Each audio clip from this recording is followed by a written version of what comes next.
positions, and I would honestly think with a lot of people favoring the first pick side, saying, yeah, oh my god. Look at that, he's looking over, it's like, yeah, we ban out your phobias, what are you gonna do now? How do you like that? How do you like that, coach? Yeah. How do you like that? Dude, really, like you gotta rewind it, just look at his face. The moment it was bad, he's just looking to the side, it's like, I'm serious now, alright? I don't care. 1-1 picked up again, Kadita ban. This time, no phobias. What are they going to do? Are they going to pick up the Kaja early just so that they can fight against this 1-1, or just go with Arlet and Beatrice again? Same. I love it. The building blocks continue to almost seem similar, and we see the Eve this time. They're like, no, we're not going to let this happen. We're not going to go into the second phase and question it. We're going to show what our comp is all about right now, and you have to answer us, not the other way around. This is going to be very interesting. I think this third pick is really going to show whether Flux Impunity, can they handle the draft coming in from Echo or not? Yep. Do they have a substitute to the Phobius? What else does Lunar hold? Because again, as a former XP laner, subbing in now as their mid, what other fighters in mid can you play, right? Mincetar. Sylvana. Bane. I don't know. No, I love it actually. Right? But what is it, a different kind of Bane from Carlthes's Bane yesterday? Yeah, just full mage. Not full mage, maybe 2 items, and the rest go for defense. But he can go full mage if he wants to. Okay, good and bad.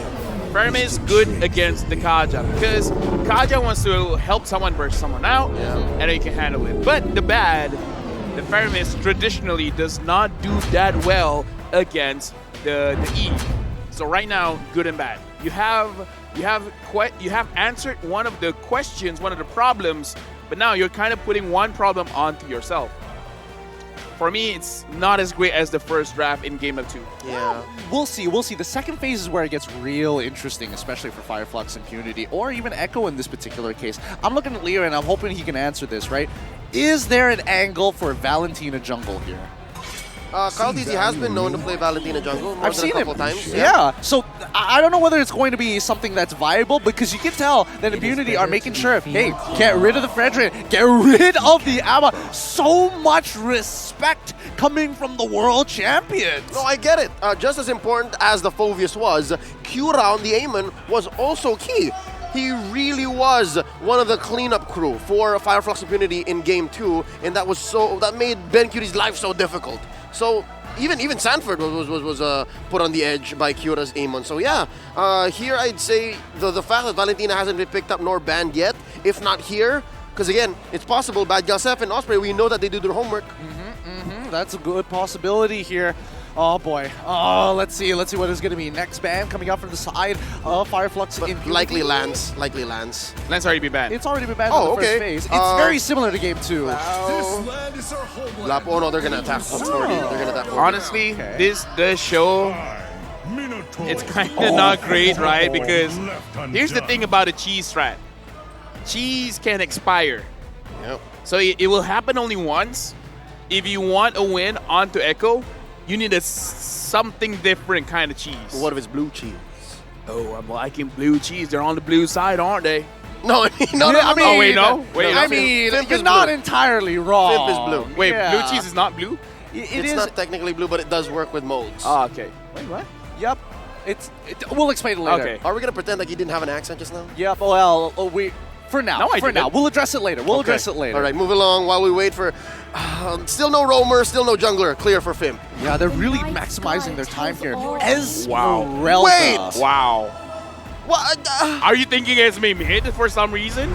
Probably not, but well, we've seen it before. Yeah. But that means Apex will have to play the Faramis. Right? Not the worst thing in the world, because again, Faramis doesn't do that well. Personally, I prefer damage on the Faramis. This is so odd. They're pre-picking the Esmeralda with not much shields except for the Eve. I agree with Leo 100%, right? It feels really, really awkward. Like the Esmeralda in this matchup alone, there's so many things that could just blow her out of the water, so why pick it this early on and not save it for the very end? If not, they could have been looking to either secure the mid laner other than the Faramis and put him in the support position, or lock in their jungler, which I was hoping to see. So in this case, it's straightforward for Echo. It's like, okay, I'm going to get the Akai. I am also going to get the Yuzong, that's no problem, unless Flux Impunity decide, you know what, we're switching things up. You know what's a cheese here? A Valir. Quite a lot of engage here, pushing people away. Very dive. Very dive. Save for the Eve, yeah. Yeah, because again, we don't know where this Esmeralda is going. Esmeralda will scale pretty well come late game, and we've seen in Flux Impunity doing quite well coming back from a dire situation. So honestly, putting the Esmeralda anywhere, mid, EXP, I think it can work. We don't know where 3 of them are going. We don't know where the Pharym is going. We don't know where the Arlet's going. Granger! So greedy. So Dangerous. very greedy. Picking Granger like it's 2021. That's definitely going in the jungle, right? Yeah, it's definitely going to go into the jungle. But why pick it into the Yutong? Why pick it into the Gaja? Why pick it in? Well, I can understand 1-1, especially if you have a level lead. He's you can blow even her out of the water. outranged by the Eve. Yeah, exactly. So it's interesting. Maybe they're thinking, you know what? I'm going to look for the Death Sonata, and then hopefully we get Esmeralda to jump on top of her to finish her up. Maybe that's the idea. This feels like a horror movie where I want to get jump scared. I want to be surprised. I'm not going to have any opinions for this game. I just want things to happen. I want to shut my brain off, and I want to enjoy myself. Not that way. It's a peek into the psyche of one Lafell. Interesting. No, but wait, real quick. Correct me if I'm wrong, fellas, but the last time we saw a Granger with some modicum of success was in the hands of the Burmese Python Ken from M4. Yep. And then Moa's in a bit. Prior to that, maybe in some games from Wise, Blacks International. That's it. In recent history, that's it. Yep, that's all we have to work off of them. But guess what, everybody? We're here. This is the final game of the best of 3 between Echo against Flux Impunity. Mid Esmeralda? No way! Let's go. This makes me so mad. I'm This not. makes me so mad. I'm not. I'm happy. Mad, happy, confused. Like, what are you hoping to achieve? You're just gonna get farmed in the mid lane. And Don't achieve anything then. I mean, look at this. Look at how they're gonna contest. No, I mean, like, if you can't achieve anything, then don't. You know, just wait for your friends to do something. Right now, Lunar is getting harassed quite a little bit, but so far, surviving quite well. They're delaying Kyura's purple here. This is so difficult. Not much Apex 47 can do as well. They pull it into the bush, taking it out of the vision of Echo. Alien here losing this duel. It's so hard to achieve anything, as you guys said. Yeah. I mean, this early game is not going to go in favor of Flux, and I think that's very obvious, but the question is, what are they going to do towards the mid and especially towards the later stages of the game? I am ready to be surprised. I'm ready to be proven wrong, and more importantly, the Turkish Delight, they've got a couple of weird flavors here. I'm not going to lie, it's not for everybody. Right now, looking at the items, especially at the goal laners, neither of them are building steel leg plates. They really just want to get their damage as fast as possible. So I'm kind of feeling if any kind of attention has been brought to the gold lane, someone should die. Something I'm looking forward to. I think it's going to be a standard early game here. Both sides not making any mistakes. They're playing very traditional pathing. They're going to make their way down towards the bottom half of the map and maybe make something happen. But even then, level 4 hasn't been achieved by either Lunar or even Apex. Oh, Yaoi here spots Cura trying to commit. Grand Theft Purple does get it, and here's the DJ, but not much of a follow-through. Here comes Sanford and Sanji. The flicker on forward. Caudizy gets the turtle, giving some shields over. Cura barely survives. Dark First Blood by Sanford. That's already one down. Lunar barely gets away. Can Benny Cutie take to the skies? The answer gonna be no. Sunshine does push them away. That'll be just one casualty from Fimp. Right now, I kind of feel like it's still fine because what they want to do is trying to get to the late game, and now they just don't want Lunar to go home. They're sending him home, but in a different way. That's so brutal. That's so brutal. The passive from Kaja into the first skill coming in from Benny QT. And now even Carl Atizi trying to invade this time. It's on Cura. He did use his retribution. I see. It just didn't show. The status didn't show. Yeah, that's so funny. So funny. It's so messy. It really is. It's going to be quite a brawl for a majority of this game. I just... Divine Judgment on Apex 47. Might be forced to use a Cult Altar soon. And there it is. RWM keeping them cordoned in. They pop the extra life. Apex 47 gonna go down here. Benny Cutie gets the kill. Takes to the skies. Sunshine survives. Here comes Unar with a Falling Star Moon. Less than half health for all members of Echo up top. But there's not much they can do. considering how last game we saw the Phobias go for a full damage build, is this the same case? Oh, Black Dragon form! Carl Deasy and Sanford stuns Cura. He goes down, not much he can do. There's a knock-up on the alien. They know they can't kill this Arlet. They rotate away. Honestly, answering the question, I kind of feel like yes.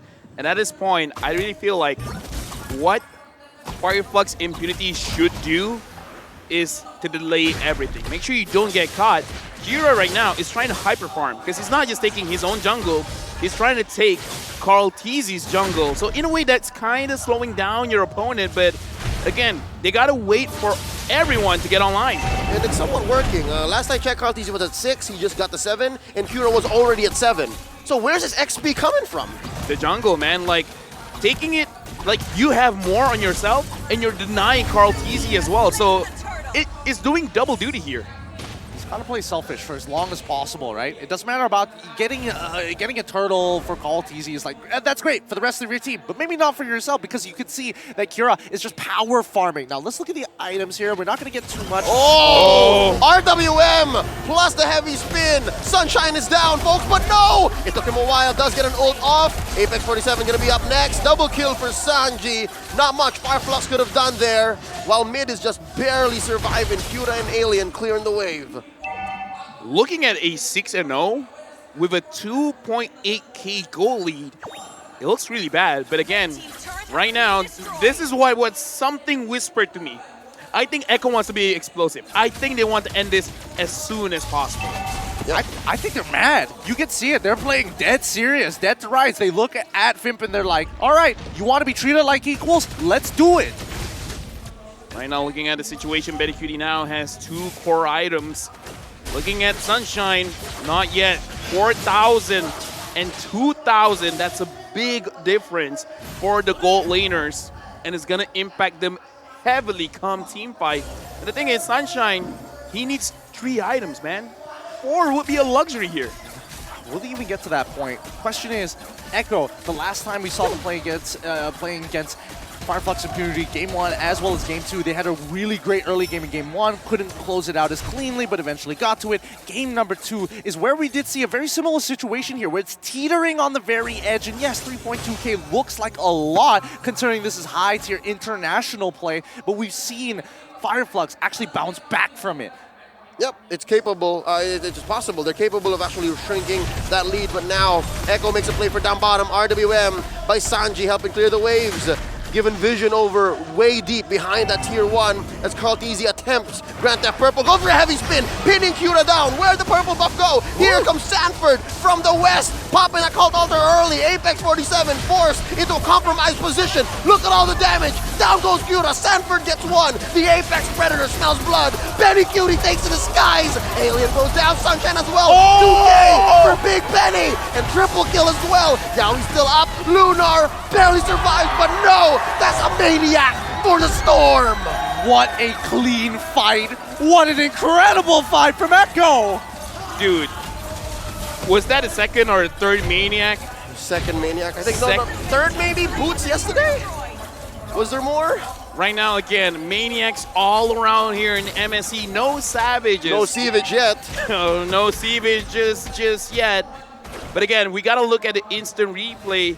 And the thing that I want to bring up, which kind of has nothing to do with this fight, actually, you have a experience advantage on the Granger. So even though they're losing, it looks like they're not losing that hard. But again, with Echo not giving space for Fireflux Impunity, I don't know what can be done. There's another fight that happened because Sunshine died and Apex died, and then they're pushing this tier 2 up top. I don't know, man. What just happened? I mean, this is the conversion from 5k. They got an extra 2.8 and now turning into a 3k lead. Echo, they got their foot on the gas. They cannot let go just yet. The last time they did, the high ground defense is great. So keep in mind that Sunshine is going to be a priority target here in this battle. Oh no, Carl Teasy taking everything away from Cura.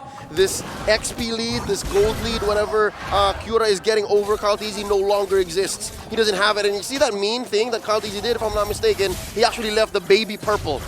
That's gonna stop it from spawning. just to make it very awkward and force maybe even Carl TC to actually walk in to Fireflux's jungle to get so. But now it's compromised, right? The first item, Power Spike, has already fallen into the hands of Echo, and they're about to hit their second one. Dude, look at the difference between 1-1 and Beatrix. Oh. The gold.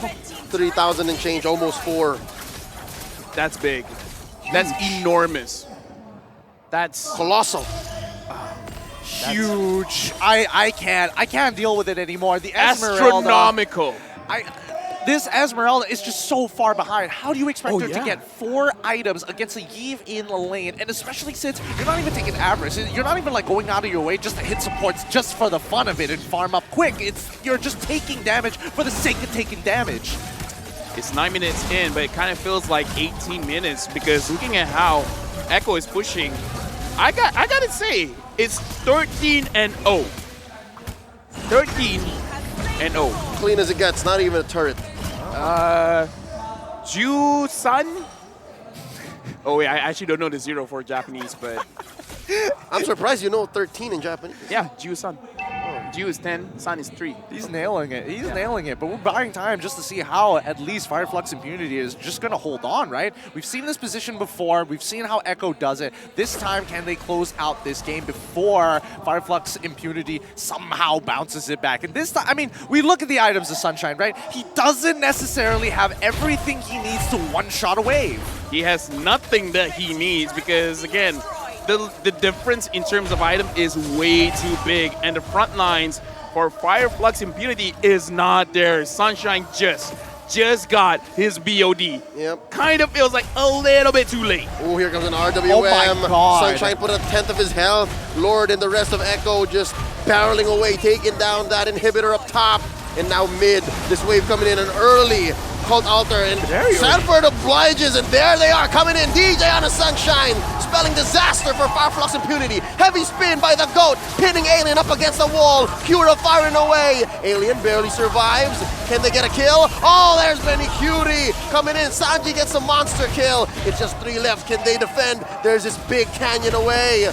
They're gonna clear the waves. No. Instead, move over to the bottom lane inhibitor. This is just cruelty now. Echo, they're not taking any risks against this Turkish squad. They see them as equals. They will be treated like adults. Divine Judgment on Apex. Lunar, barely alive. Benny Cutie takes him down. And there's the RWM Cura falls. 2K for Benny. Make it 3. And now the base goes down. Echo take the series. 15,000 goal lead. As we predicted, it's gonna be a wash, a very, very quick game. 2-1, Echo against Flux Impunity. Though to be fair, Echo won, and in the last game, they won quite hard. But the thing is, now, we said before the game, if Flux Impunity could get 1 game, that's still an amazing feat. Yep, they cheesed it out with the draft.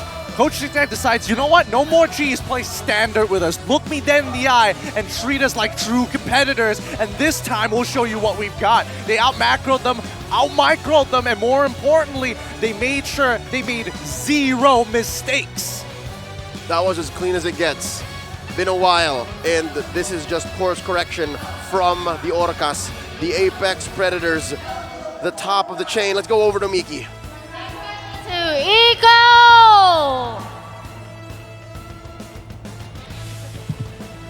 Okay, can you stand here? Hi, okay. Hi. So here's the mic for Yavi. Okay. So the first question is to Yavi.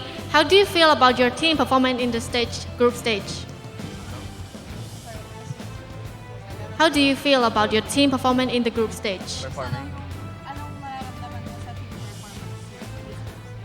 Sobrang saya po kasi na-apply namin lahat ng pinapractice namin sa scrim, and masaya ako ngayon sa performance naming lahat. So Yawi said he's very happy with the performance so far because everything that they put into the scrim, they get to put out in the actual games, and they're very happy with the results. អូខេអញ្ចឹងគាត់ក៏និយាយថាគាត់ជាមួយសប្បាយចិត្តជាមួយនឹងការ performance របស់គាត់ហើយគាត់ក៏សប្បាយចិត្តជាមួយនឹងលទ្ធផល game របស់គាត់ទោះបីជា 2-1 មែនប៉ុន្តែដែលសំខាន់ yes គាត់ធ្វើបានសម្រាប់ការប្រកួតមួយនេះផងដែរ So the next question is to Bene QT. Can you pass the mic? Okay, how do you feel now that Eco is the first team that qualified for the knockout stage? Anong feeling nyo na tayo yung first na naka-secure na slot? Masaya po, tsaka nakaka-proud po kasi ayun po, kami po yung nauna. Oh. He says that he's just so very happy and proud that we're the first ones to secure a knockout stage slot. ចាអូខេអញ្ចឹងគាត់ក៏មានអារម្មណ៍ថាសប្បាយចិត្តដូចគ្នាហើយគាត់ក៏មានអារម្មណ៍ថារៀង proud ដូចគ្នាទៅលើ team Eco របស់គាត់ហើយគាត់ក៏សប្បាយចិត្តនៅពេលដែលគាត់បាន secure ជាមួយនឹង knockout ដូចគ្នា So the next question is to Carl TZ Okay so how do you like Cambodia so far How do you like Cambodia so far Ano po, okay naman po, pero mababait mga tao, pero yung pagkain di naman masyadong trip. Carl TC says Cambodia is very good for him. Like he likes the people here. It's just that the food, it doesn't appeal to his taste as much. Oh, okay. Oh, do you need that? Oh, wow. So you're a super fan of Eco, right? Wow. Okay. So the next question. So far in the group stage, which team impressed you the most and why? To Carl TZ. Yes. Or all of you can say. Nai-impress ka? Ano po, yung Turkey po kasi Turkey. Ito. Kasi nagawa nila kaming talunin. Nakakabigla yung strat nila na gano'n. He says that Flux Impunity would be the one because they are surprised with the tactics and the drafts that they showed today. Really? Yeah. Oh, អញ្ចឹងអ្វីដែលគាត់គិតសម្រាប់ impress របស់គាត់គឺ he. Wow. Okay, so the last question. Any word to your fan?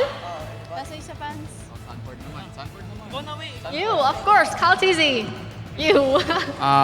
Just keep supporting us and thank you for all the love and support. We will do our best until we get the MSC title. Okay.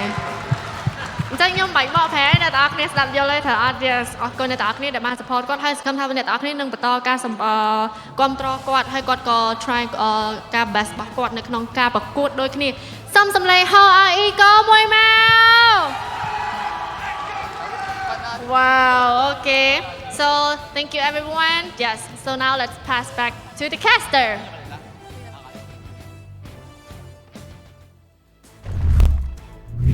Thank you very much, Mickey. And there you have it, the interview with Echo. And a lot can be said, but first and foremost, we had a full conversation about Dark Horses. I think they deserve that title. Five Flux Impunity. I think they deserve it. Yeah, no, specifically because they did not have their main mid laner and they were able to do this to the M4 World Champions, the Echo. All the more, they deserve that title. It's so impressive. The drafts really caught people off guard. And more importantly, they were able to take that game from Echo. The question is, how are they going to perform, especially against Evo as well? Those are gifts. He got a gift? From fans. From fans? From Kamai fans. He was like, who gave this to me? That's so sweet. I have to bring this up. I think Cambodian fans... I personally think that Cambodian fans are rather insane. It doesn't matter what team. There's somebody out there that loves a team from the international here up on stage. Good insane. Good insane, yes. No, even the fans for us casters, you would not believe. Just going around Aeon Mall, Man Chai, I don't expect people to recognize me, right? I look like everybody else. My name in Khmer is not pleasant. So you would know, right? But they still say, Leo, picture. And I'm like, yes, Akun Bong Akun. You know what I mean? Just search out what Leo means in Khmer. Ask a Khmer friend. Ask a Khmer friend. If you don't have a Khmer friend, get one. They're great. They're great. They're awesome. They're so awesome. I'm very glad that MSC is happening here in Cambodia. The Khmer is just so good. You know what? If anyone in the comment section, if any one of you speaks Khmer, you know, Just tell them. Just let them know. What does Leo mean? In Khmer, yes. People might not believe. We'll vouch for you. Yes. Whatever you say, it's probably true. No, it is. proceeds to people just saying random stuff. Yep. All right, it's time for the post game. Let's look at our MVP of this match. Coming in hot this time, it's going to be Benny QT, absolutely crushing the lane, walking away with a GPM, one of the highest ones we've seen so far, That's right. at 900 at 27 a minute. That's the Manic Storm. He scored the second, maybe third Maniac of MSC 2023. Dude, the only one in my mind right now was Boots with that one. Yesterday on the Uranus On of the all Uranus, things. yeah. But again, like, just want to be safe. It could be the second. It could be the third. There might have been another Maniac today. We'll look it up. Because here's the thing, right? A lot of crazy things have happened, and we just forgot. But either ways, this is the MVP, and I want to see later on, because I think Echo won this game without a single death. Yeah, they did. They had a literal perfect game. They were treating Flux Impunity like they would treat an adult. When you look at a world champion and world champions are playing against another world champion, there's a different air around them. You could see the lane dominance. You could see the decision making. You could see that there was a level of perfection that not many teams can achieve here.